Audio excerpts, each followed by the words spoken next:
les problèmes qui paraissent insolubles actuellement sont très faciles à résoudre. Mais si on était comme devant un problème de géométrie là chez soi tranquillement, c'est évident, il faut réduire la population, il faut vivre il faut pas revenir aux chasseurs-cueilleurs, mais vous avez un jardin, vous faites déjà pas mal de choses.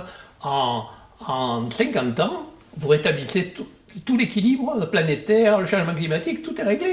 Tous les animaux font ça. Et parce qu'ils peuvent pas être en surnombre. Quand les loups mangent trop leur proie, ils n'arrivent plus à se reproduire, ils sont obligés de foutre le camp de ce coin-là parce qu'il n'y a plus rien à manger.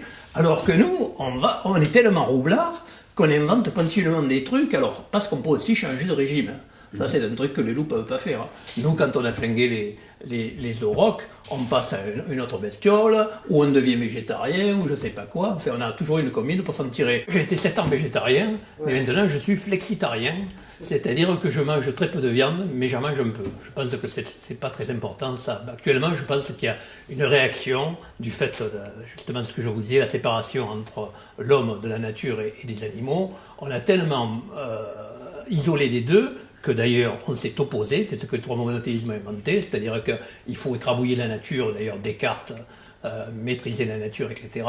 La Bible vous explique comment il faut écrabouiller la nature. Bon, on est au bout du chemin, maintenant on a tellement écrabouillé la nature qu'elle n'y arrive plus, et que nous on est trop nombreux, et donc vous avez la réaction inverse des véganes qui disent c'est vrai, ils ont raison, moi je connais plein de véganes.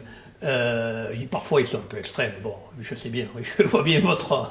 Mais il n'en reste pas moins que, vous savez, les humains, ils ne font jamais rien à moitié. Hein.